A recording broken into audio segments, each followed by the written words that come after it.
We go.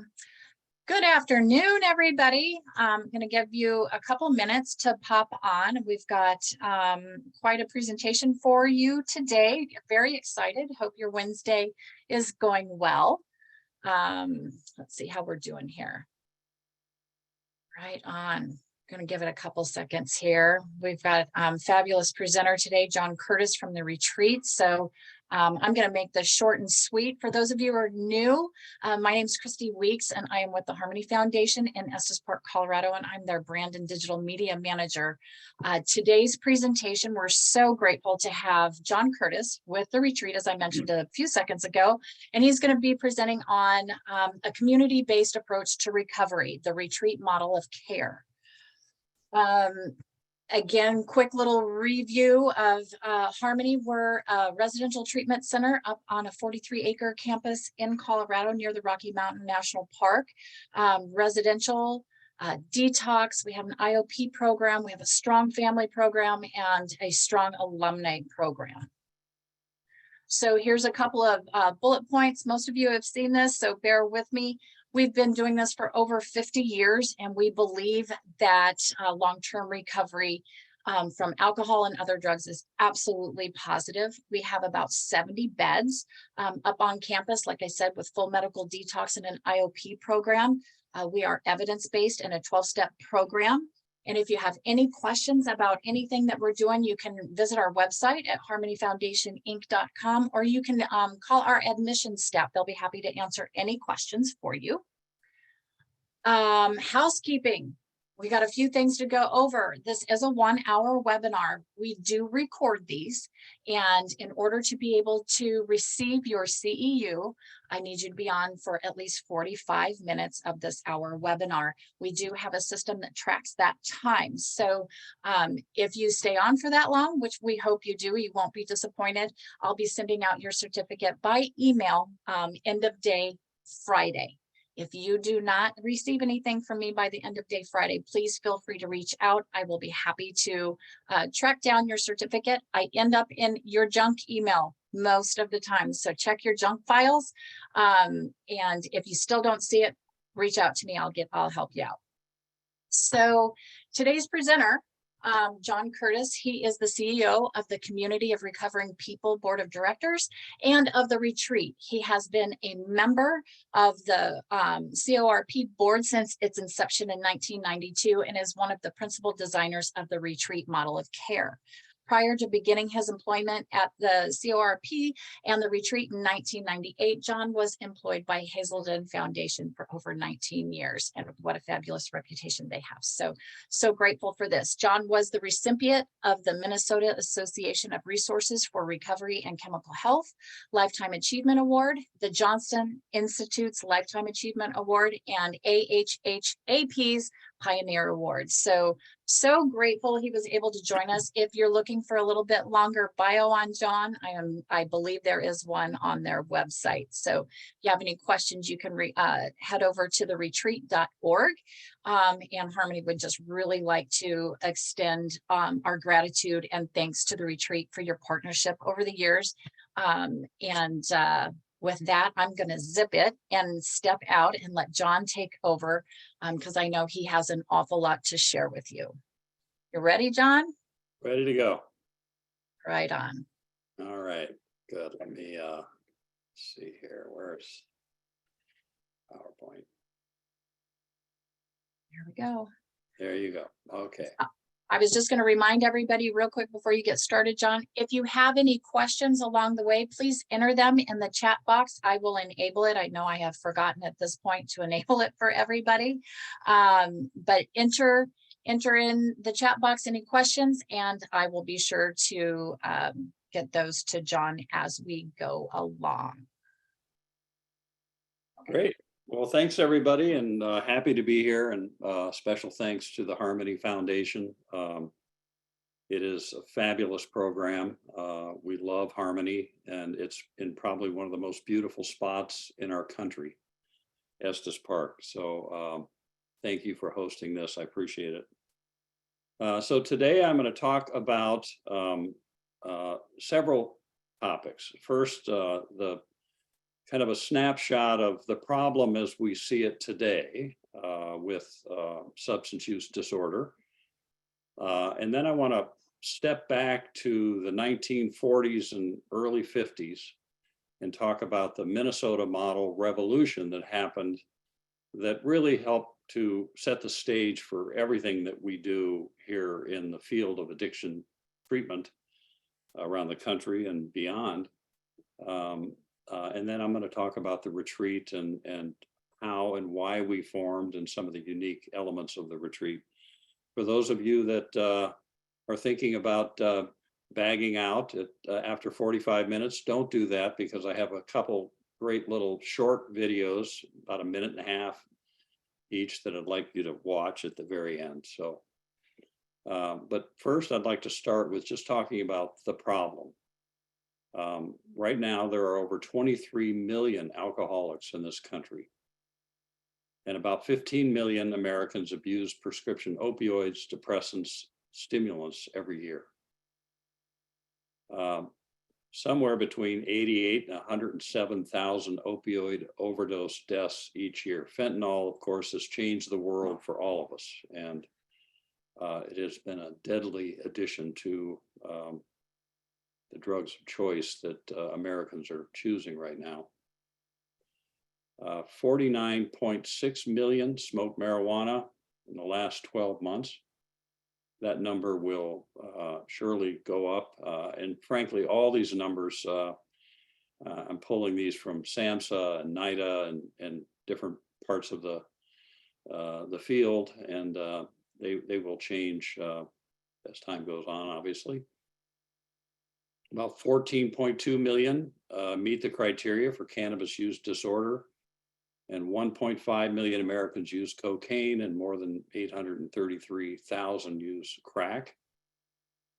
About 530,000 are regular users of methamphetamine. 1.7 million use ecstasy and hallucinogens, and 16.1 million teens have used controlled prescription drugs like OxyContin, Vicodin, Ritalin, and Adderall to get high.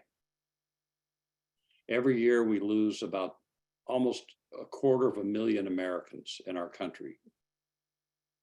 The annual bill in the United States is about $600 billion in healthcare costs, low productivity, disability payments, welfare, crime and punishment, legal and court costs, family breakups, child abuse, and the array of social interventions, both public and private, to deal with addiction in our society.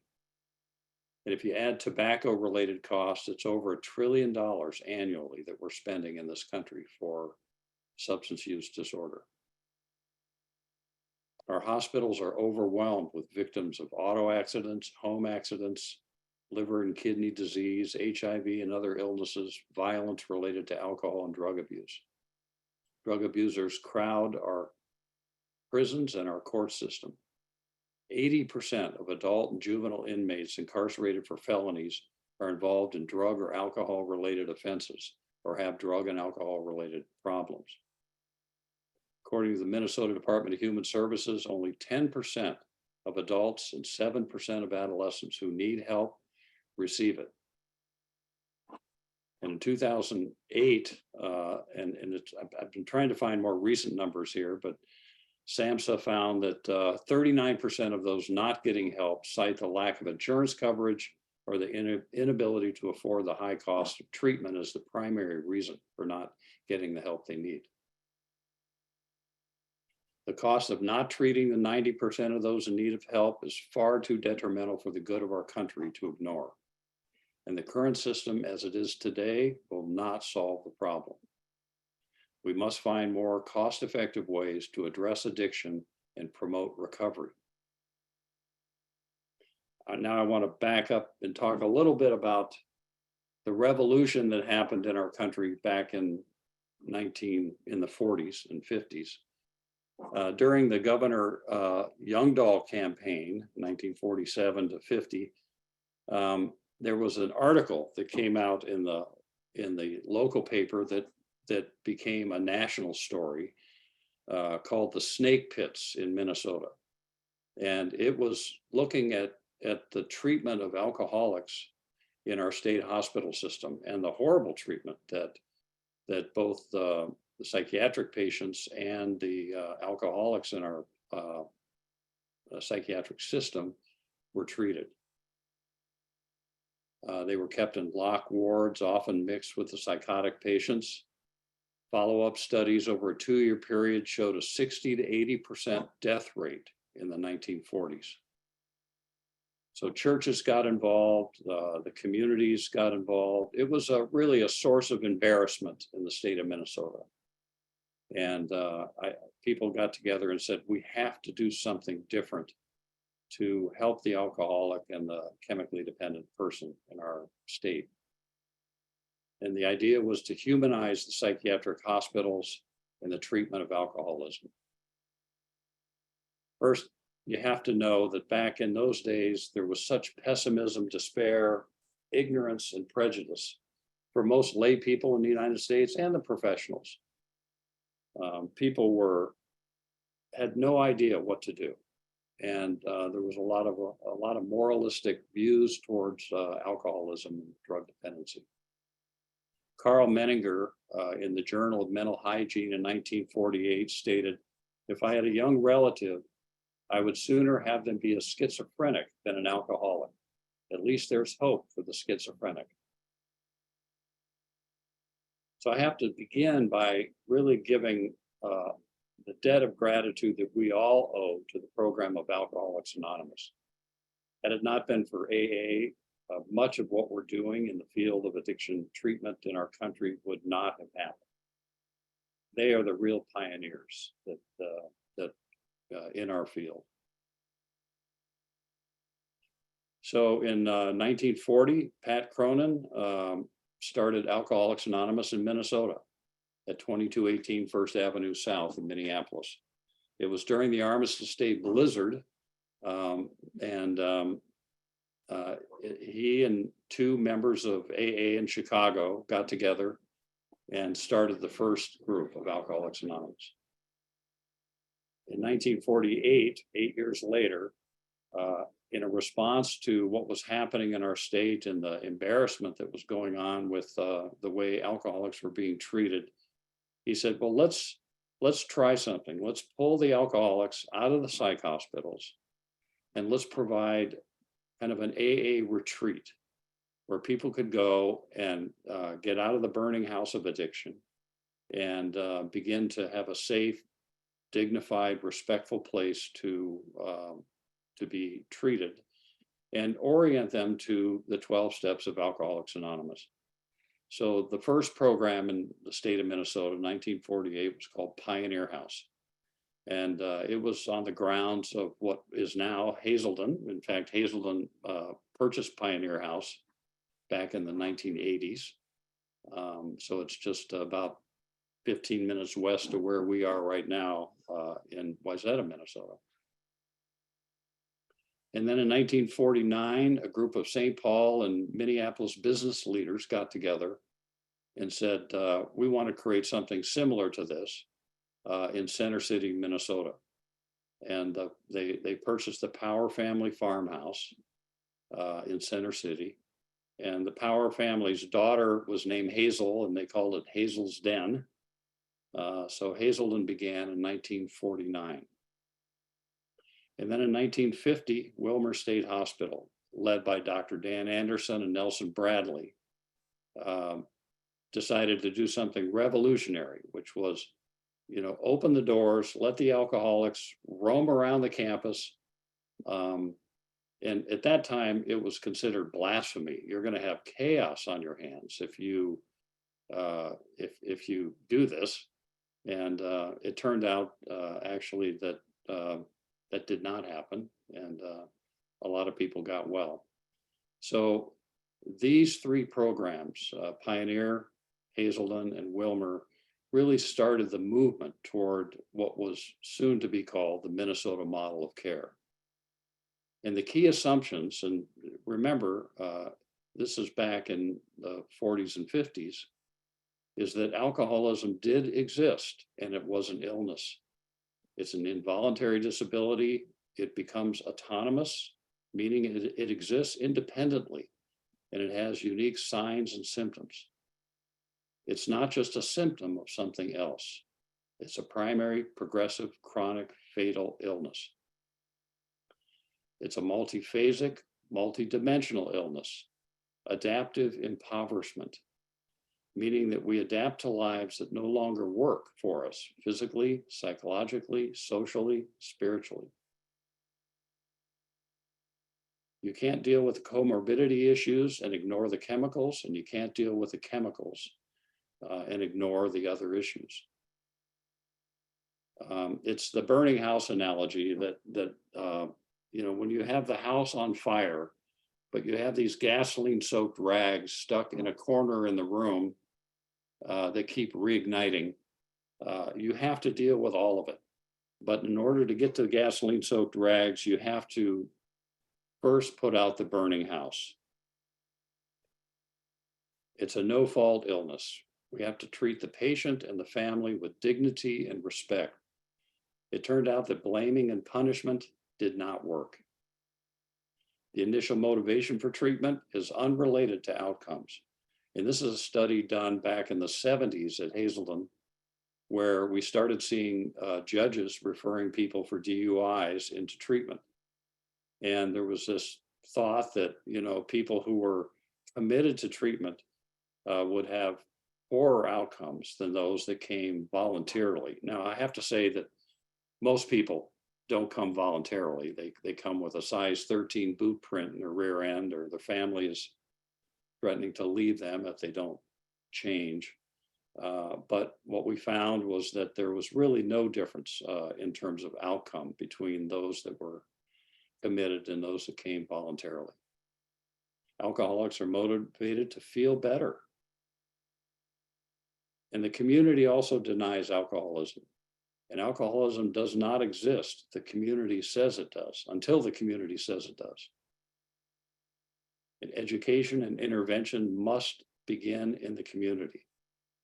And Dan Anderson spent a lot of time talking to all of us that grew up in the Hazelden world, that you have to continually educate people about the disease concept and about the principles of recovery.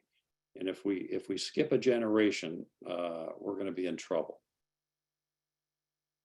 And they also found that people dependent on other psychoactive substances can be treated in the same program. So when we talk about alcoholism, drug dependency, we're really talking about the addiction to the state of intoxication. The short-term goals at that time for treatment were very simple. Help the patient to recognize its implications of the illness. If you can see it in others, you can see it in yourself. Admit and accept the need for help. Identify areas of your life that need to change. Your ways of thinking, feeling, acting, being. Take positive action in modifying your lifestyle, learning and unlearning.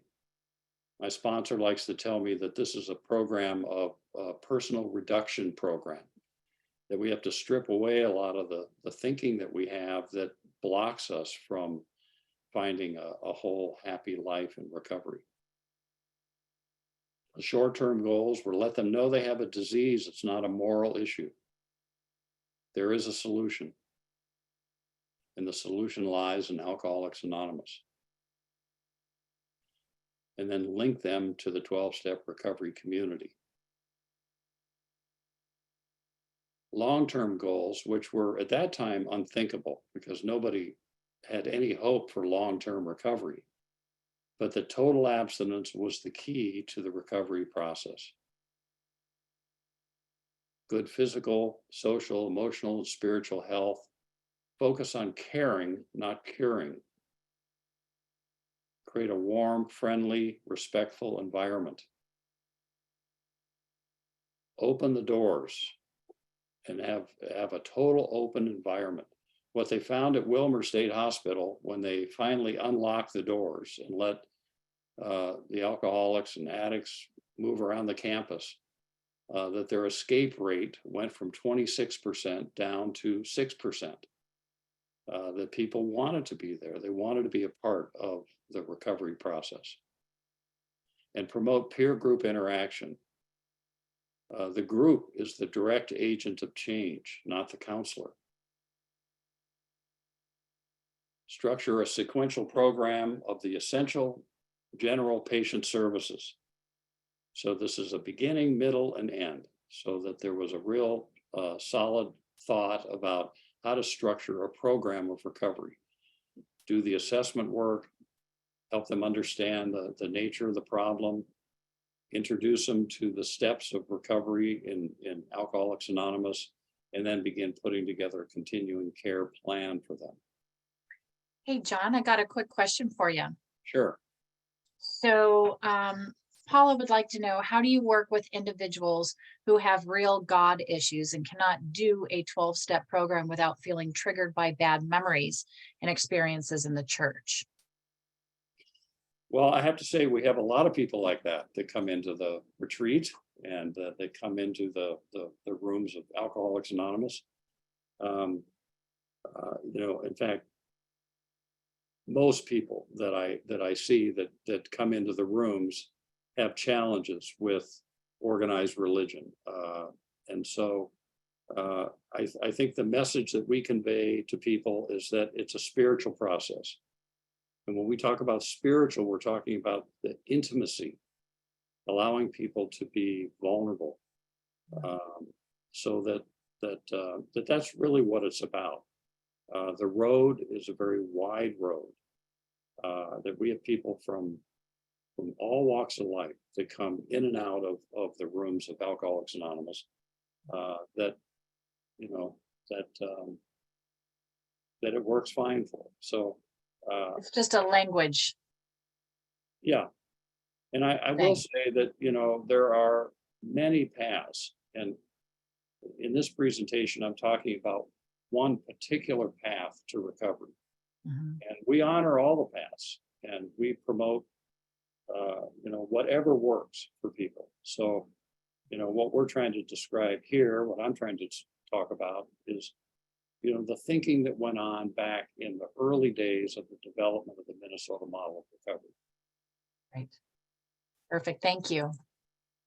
There was also a belief, Dr. Anderson was quoted as saying that many co-occurring issues will disappear with abstinence, a program of living, and a connection to the 12-step community and time.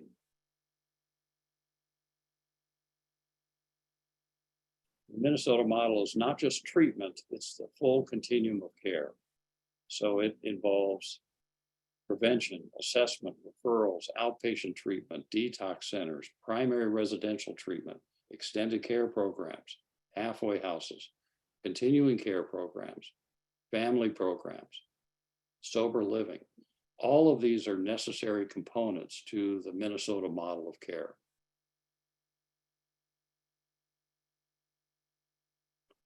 So in the decade of the 70s, it was kind of a magical time in Minnesota and in the treatment field as a whole. It was probably, if we had the glory days, that this would be the decade of the 1970s, which, by the way, was when I got sent to Minnesota as a 23-year-old long-haired, scared kid from Cincinnati, Ohio, with a one-way airline ticket to Minnesota in the middle of the bitter cold winter. I could not believe it. Like, what is happening? And off to Hazelden I went. At this point, nearly every hospital in the country had a 20-bed, 28-day residential treatment model. More people got sober in the decade of the 1970s than the previous 50 years. The model was accessible, dignified, and successful. In the decade of the 80s and 90s, the insurance companies decided to focus their attention on both Minnesota and California. And the idea here was what they were seeing was the cost of treatment was going up, and particularly around adolescents at that time. and they said, well, we're going to try to save some money, and we're going to start managing the care that people access. So they started tightening the bottleneck in terms of access to treatment. And so what happened was, to meet the medical necessity criteria, the whole systems had to be set up to justify continued stay in treatment. The treatment field as a whole shifted their energy away from primary treatment and toward intensive outpatient services and assessing and treating co-occurring issues, which the insurance companies were more willing to pay for. And frankly, a lot of people came in with a lot of comorbidity and a lot of other issues that needed to be treated. But insurance companies were not going to pay to find God and take a personal inventory. So having to beg the insurance companies for one more day when a patient needed 3 more weeks ultimately forced all the hospitals to get out of the business. That shifted the SUD beds. Many of them shifted to the psychiatric units and said, look, we'll take a few of our beds from our treatment program and put it up in our behavioral health unit.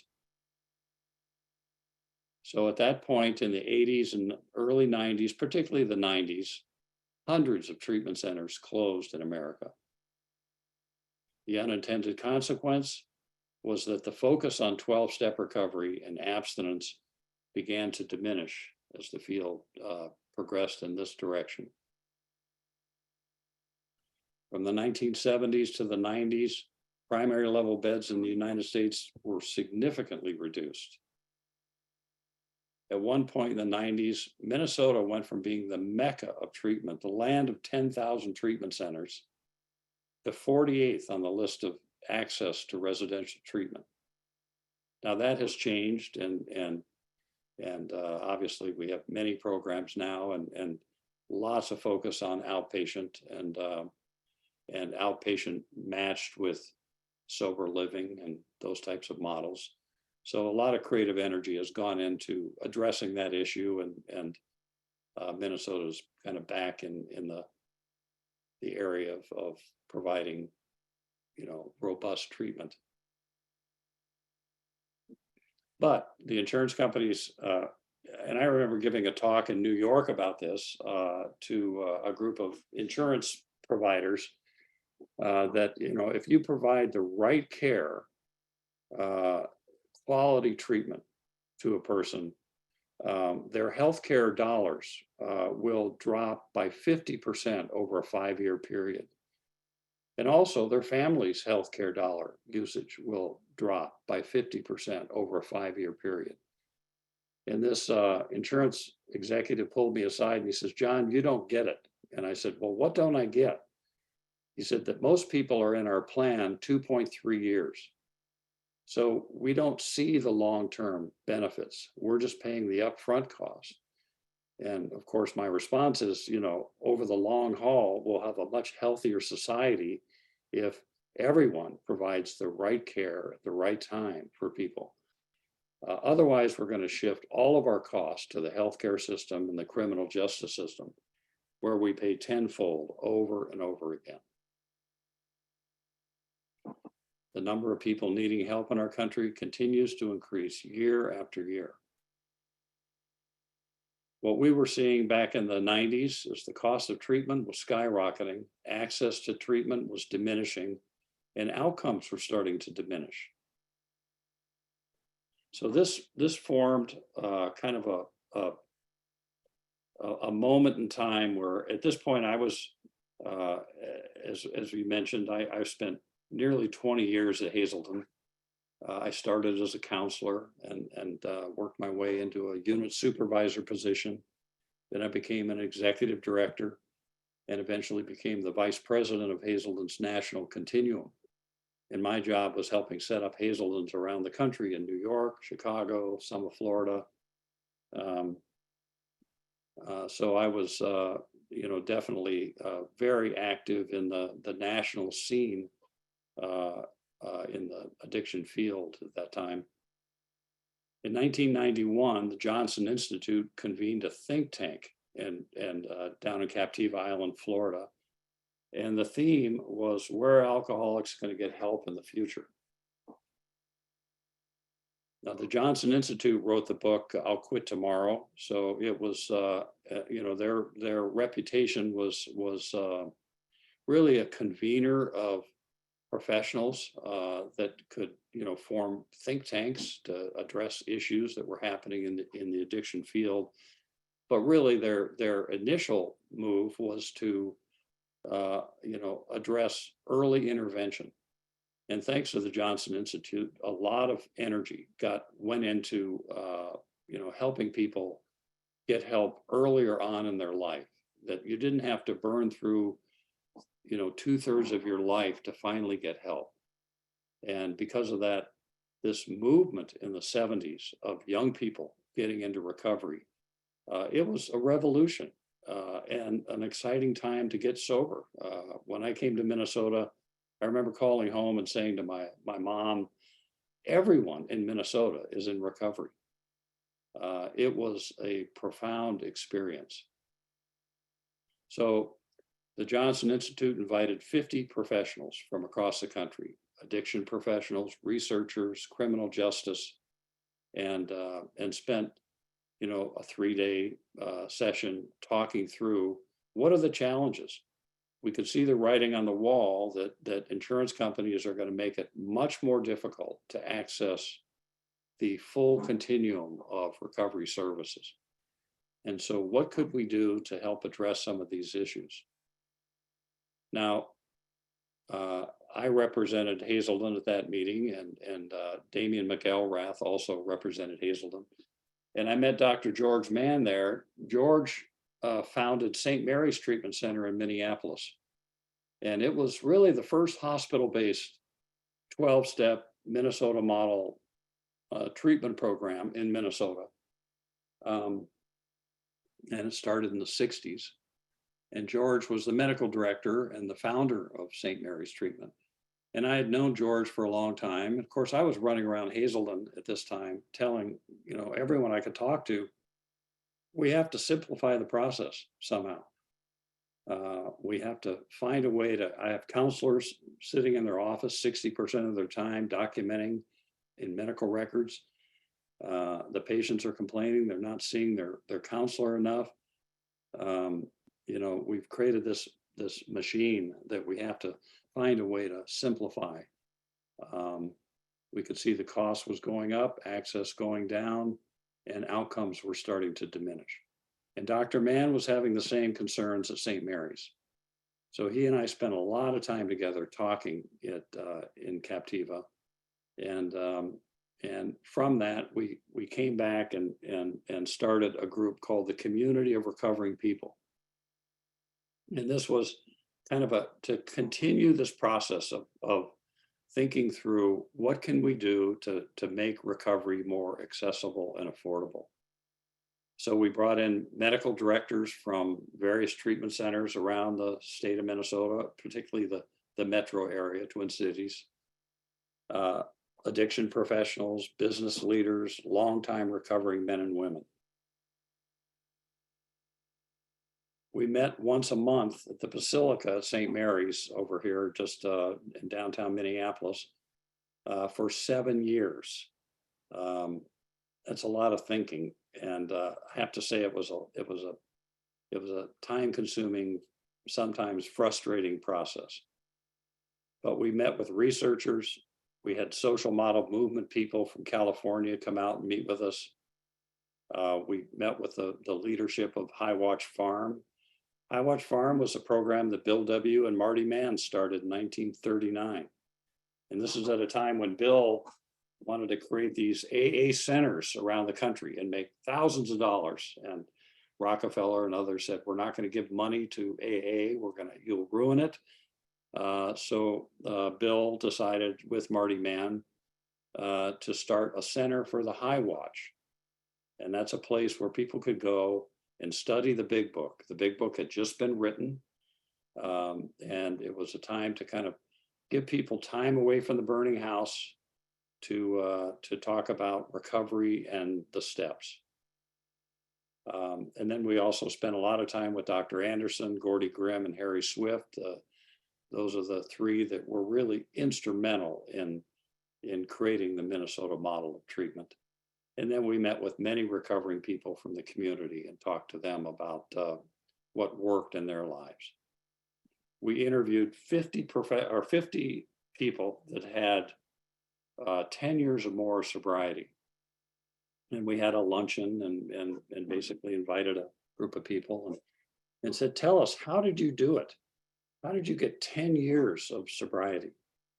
And then we wrote down what they said. And many of them, most of them talked about, I got involved in the community. I got connected in AA. I had a sponsor. I did a lot of service work. I spent time helping others to recover. So from all of this, in 1995, I wrote a business plan and floated it by the board. And basically it was a 19-bed experiment.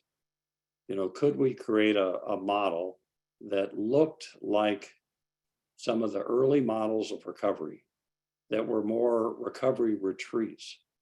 And in this day and age, with the complexity of the patient population that we were seeing and some of the challenges in the healthcare world, could a model like that really exist in this day and age?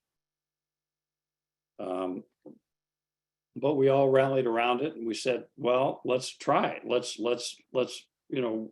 shake it out a little bit and work the details out and see what we can come up with. We found a property in just west here, west of Minneapolis, called Upland Farm.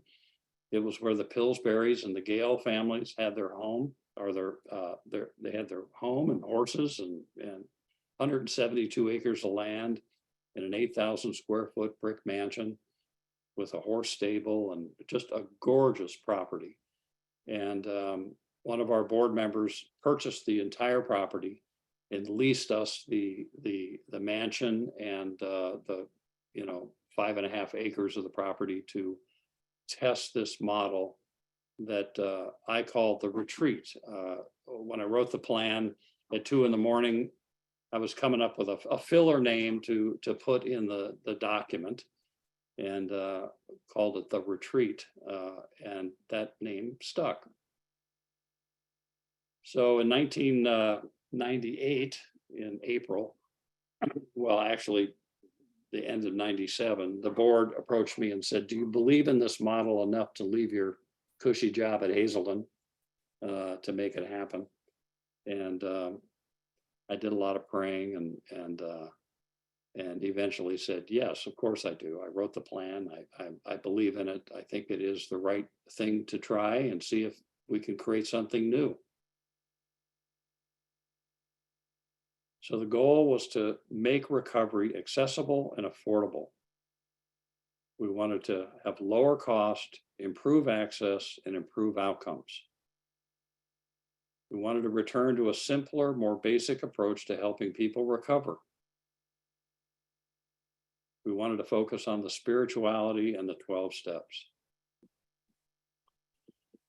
And our feeling was that we're not going to address the problem of addiction in our country by creating these high-level $80,000, $100,000 a month treatment programs. We have to drive the care of addiction down to the community level if we're going to make a real difference in our country. The creation of a caring community, that's really what we were trying to accomplish. And much of this came from my own experience of when I went to Hazelden in 1976. I was scared, I was lost, I had no idea what to do. And I had the most loving, caring group of staff who, and I'm sure there was a treatment plan, but I never saw it. But they just gave me a hug every couple days and said, hang in there, you're going to be okay. Just keep showing up and let these people in this building guide you. So I was in treatment in the old lodge, the original Hazelton, the farmhouse. So that caring community approach really made a major contribution to my life. As Dr. Bob said, one of the co-founders of Alcoholics Anonymous, it's all about love and service. And if we have a community of people who believe in us, our outcomes will be better. So the mission of the retreat is to improve the quality of life for individuals, families, and communities affected by alcohol and drug dependency by providing affordable, effective services grounded in the 12 steps of Alcoholics Anonymous. Our long-term vision was to research and develop and implement effective, affordable models of recovery for alcohol and drug dependency that will set in motion a national or international trend for the future development of more accessible recovery options. Now, that's a bit grandiose, and we kind of, all of us in this group had a kind of a change the world mindset, that we wanted to make a difference out there. We wanted to create something that would start a trend for the development of more of these around the world. So, you know, we decided to put our energy on keeping it focused on the evidence-based, time-tested principles of 12-step recovery. Non-clinical, supportive educational, a mutual help approach, kind of a spiritual community-based approach. And, you know, when it's interesting, as our think tank met for all these years, and, you know, my graduate degree was in healthcare administration. I had all these medical directors and longtime sober people, business leaders. And, you know, the thought of trying something that was outside of the traditional healthcare delivery system and integrating it into a community was a radical thought in a direction that at that time nobody was going in. And so we wanted to put our attention on teaching the principles of the 12 steps of Alcoholics Anonymous. We know there are many paths and there are many other options for people out there to recover, but our decision was made to do one thing really well and to teach people what it's like to live in the program of recovery through Alcoholics Anonymous and Al-Anon. John, I have a quick question if you want to take a second here. Sure. Brenda has stated that she has currently her sponsor has a sponsee at the retreat, and she speaks about the meditation there. Can you share more about how that is integrated into a day? Yeah. Yeah. And in fact, I'm getting to that point here very quickly. But meditation's a huge part of the retreat. You know, we have a lot of busy, noisy people that come into the retreat. The chatter in their minds. There's a lot of fear, a lot of chaos in their thinking. So to help people just breathe and to find that peace and quiet in their minds so that they can be better listeners, more receptive to the message. So meditation is a critical part of what we do at the retreat, and it's built into, in fact, every morning, all the guests get up and we have different shifts. We have a meditation center in the men's side and the women's unit. And they all start with 20 minutes of silent meditation. They do a brief reading, and then there's 20 minutes of meditation.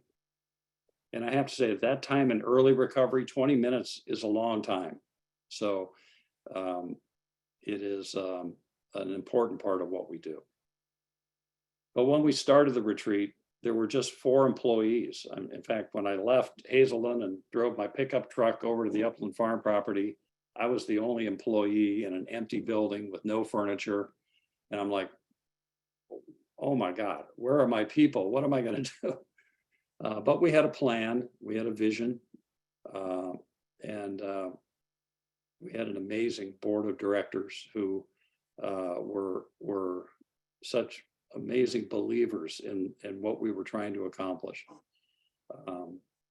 But we started with 4 people, myself as the president. I had a program coordinator, Diane Poole, who was trained at Hazelden as well, and worked in the field for many years. And then we had a business office admissions person and an evening and overnight staff. So it started off very simple. We had a handful of AA and Al-Anon volunteers initially, and a curriculum focusing on taking steps 1 through 8. We felt that if we could get people through the first 8 steps, they would be ready to go out into the world, into action, and begin making whatever amend they need to make. And we felt that the field had gotten away from really focusing on the steps, and not everyone, of course. There, in fact, most of the people we hang out with in the NATAP world are all, true believers, and much of what I'm talking about is, I'm sure, quite redundant. But this was important to us. Guest number 1 was Jimmy P. from West Palm Beach, Florida.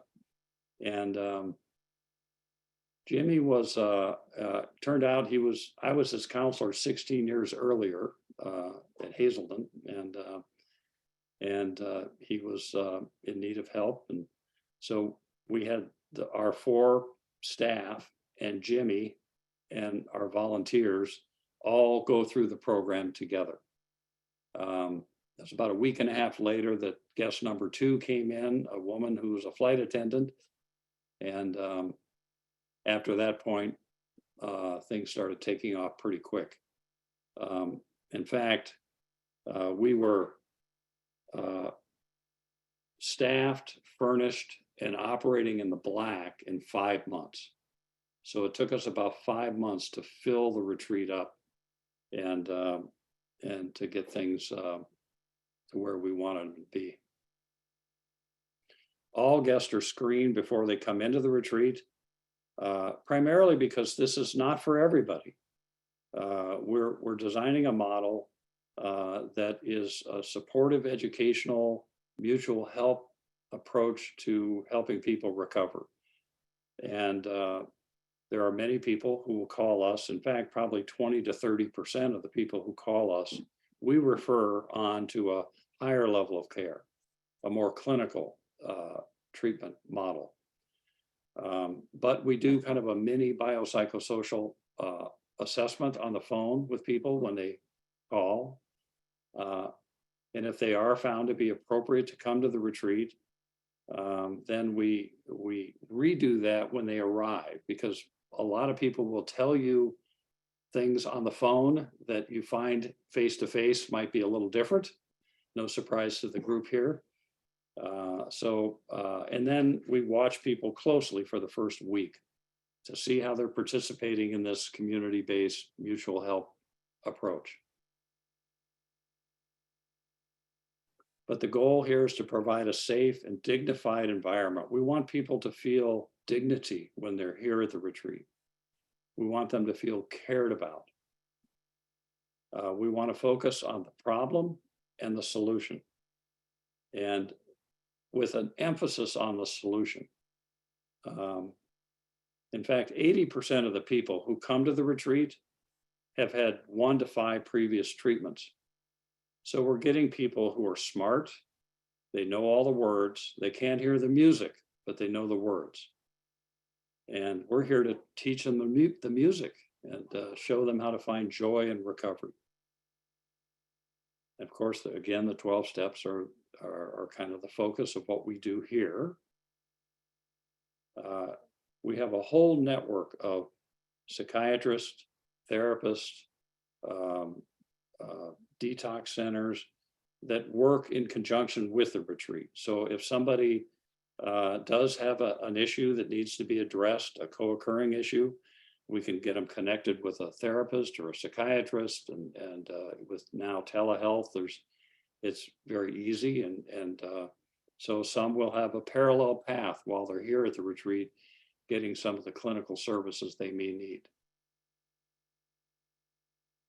So again, it's the Alcoholics Anonymous Big Book is kind of the text that lays out how do you take these steps, and so we use that as the primary text for what we do at the retreat. There are daily lectures that happen throughout the day. We have every day at 11 o'clock, there's a lecture that is provided by AA volunteers. And many of these people have been volunteering at the retreat for 25 years. We have a lot of group meetings, a lot of breakout meetings. So their day begins really at about 7 in the morning and ends about 9:30 at night with a little dinner break but there are AA meetings at night that happen here as well. So it's a very busy schedule with some room to breathe. And obviously the staff, we wanted to create a model of care where it was flat, where all of the employees are involved in their own recovery. They all speak the language of the heart. And it's, so the staff can, spend time talking to, the guests can come in and out of any staff's office and have a conversation about recovery. I used to say at Hazelden that when I was hiring counselors, I was looking for hallway counselors. I didn't want people who would lock themselves in an office and do their 55 minutes and then document and spend all day with the doors closed. I wanted staff who were interacting in the community, wandering around the campus, talking to people. That's where the magic happens. Obviously, meditation practice is a big part of this, daily meditation. Then we also have instructors who come in and teach meditation to our guests. So that's built into the continuum or into the program. And then obviously with Zoom technology, we have presenters now that come in from all around the country that will present to our guests. So one of the benefits of COVID was this virtual world that we were able to create with the retreat model of care. So today we have 400 volunteers that come in and out of the retreat every month to carry the message of recovery. So that's a lot of people. And early on when we developed the model and a lot of people said, you're going to have total chaos on your hands with that many people coming in, sharing their experience, strength, and hope. And it turned out actually to be quite the opposite. It's a very orderly experience. The volunteers come in with a bright, lively message about recovery, and it makes recovery look attractive. So the whole model is designed with this belief that if you can take somebody who wants recovery and surround them with a community of people who are living it at the highest level, it's attractive. And it looks like something that I want what you have. And so that's really at the core of what we're all about is connecting people who want recovery with a community of people who have it. John, I have a quick question. One of our attendees says, what about rural communities? Individuals looking for care have very limited options in northern Minnesota, and it can be difficult getting them to a treatment center hours away when they are low income or have no transportation. How can these individuals get help, especially when funds are limited for grants and organizations, et cetera? As someone about to start the LADC internship, how can I continue my professional path in helping the community and rural areas? That's a great question and a big issue. One thing we've done is created at every level of the retreat, the residential programs, the non-residential programs, family program, we've created a virtual version. so that people can access these from wherever they live. So I think through virtual help, that's one way to do it. Looking in your community and making sure there are sober living environments for people, so that you can start creating these kind of islands of health within your community. And it starts small, making sure you have lots of meetings that are happening around the area. Find out where the 12-step meetings are, and other support group meetings.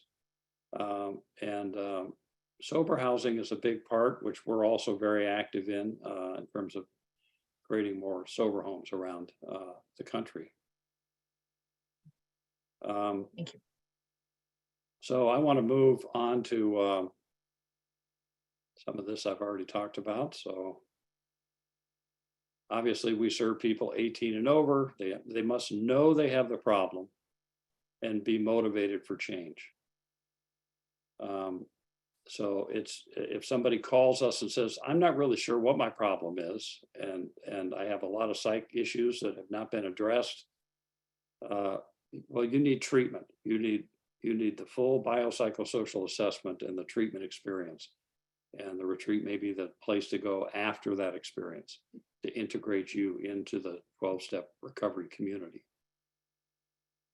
I will say, though, that 20% of our people have never been to treatment, but their father was a 30-year sober guy in AA, and the family's just waiting for Johnny to finally get ready. And so and the outcomes are actually even better for that group of people. So I just want to quickly go through what we currently have at the retreat. We started, as I say, as a 19-bed experiment.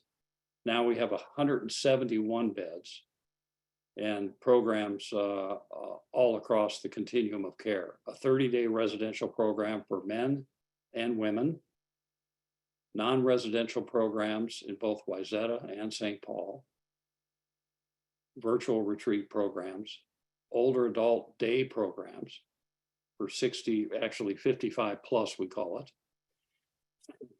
At 70, I think 55 plus is a little young to be calling them older adults, but whatever. That's the group we serve for that population. We have a family program. It is a family problem that requires a family solution. And what we have found is the more involved we can get family members into the recovery process, the better the outcomes are long term. We also have the virtual family program. Long-term sober living, we have 78 beds along Summit Avenue in St. Paul. Beautiful mansions, wonderful homes in a very desirable part of town. We have the Center for Spiritual Growth and Development, an 18-bed spiritual retreat center on the property, and aftercare, 12-step meetings.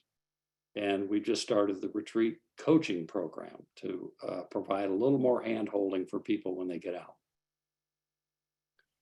So these are some of the other services that we provide. As a community-based program, we're all about the community. So kids camps, we have a recovering hope group that meets for people who have lost a loved one to addiction. We have an alumni association. We provide spiritual direction for people in long-term recovery. We have a breakfast club once a month where we have 100 people show up and have an AA talk, and it's a free bacon and egg breakfast for the community.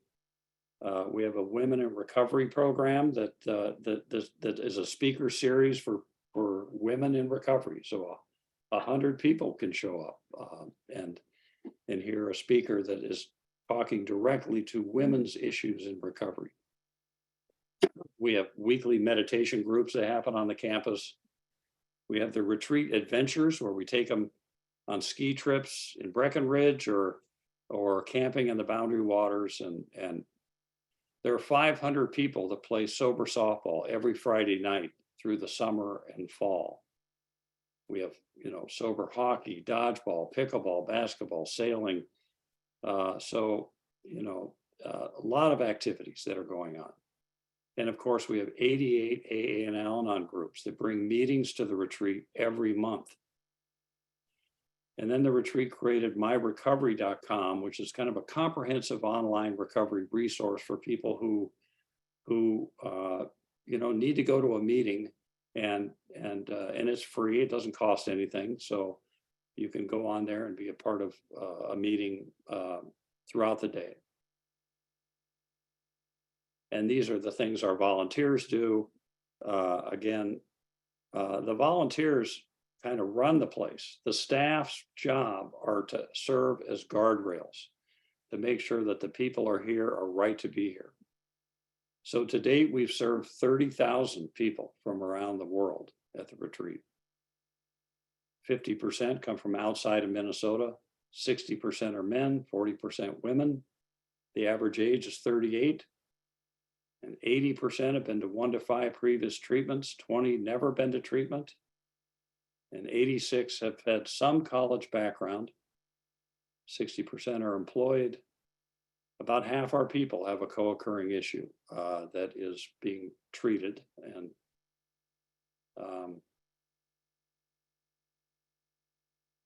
so I want to move down to how we're different. Well, we're supportive educational, not clinical medical. So that's the unique part of the retreat. We are not technically treatment.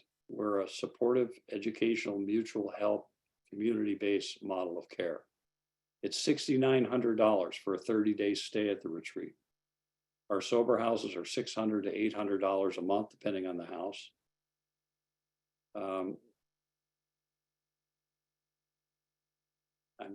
I want to get to the videos because I realize I'm kind of out of time. These are just the basic cost of our programs. We give away about $500,000 of scholarship a year to help people who find the cost of the program too much.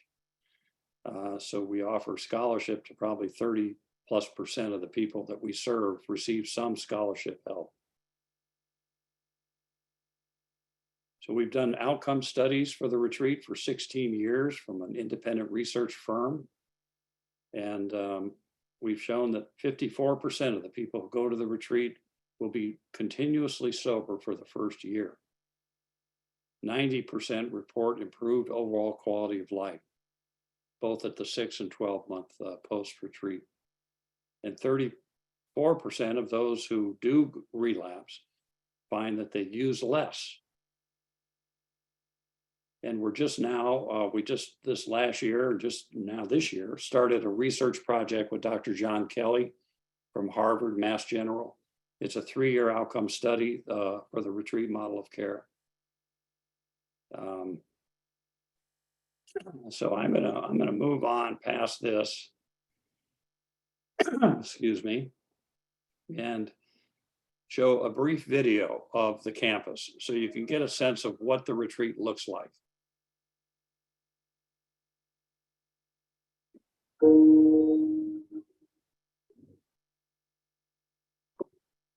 We're in 22 acres of old growth forest in Wayzata. And the citizens of Wayzata raised their property taxes to pay half of the cost of us being at this property.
And I know I'm running late, but I have one more very short video on our new National Center for Women's Recovery. That's fine, John. We appreciate this. Abigail, I'm an alcoholic. I ended up at the retreat kind of as this last ditch effort to literally to live or die. Drugs and alcohol brought me to my knees.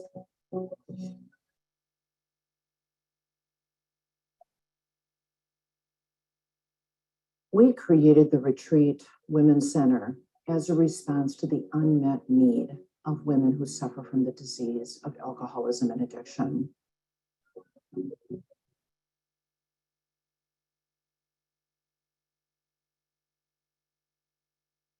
I will never forget at the moment I walked through these doors, like the energy that people had, like it is something I've been chasing my whole life.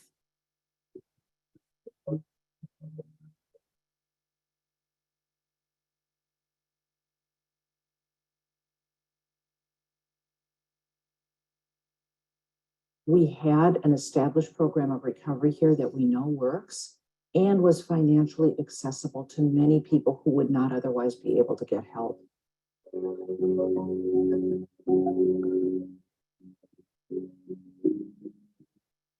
So when we designed the Women's Center, we really went through every room to look at how do we optimize it so that that experience of our step work is supported by the space itself.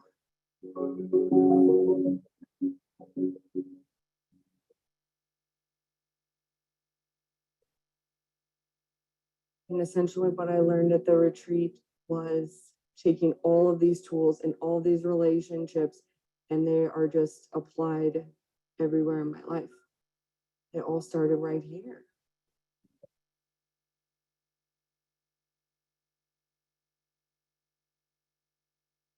Great videos, John. Those were amazing.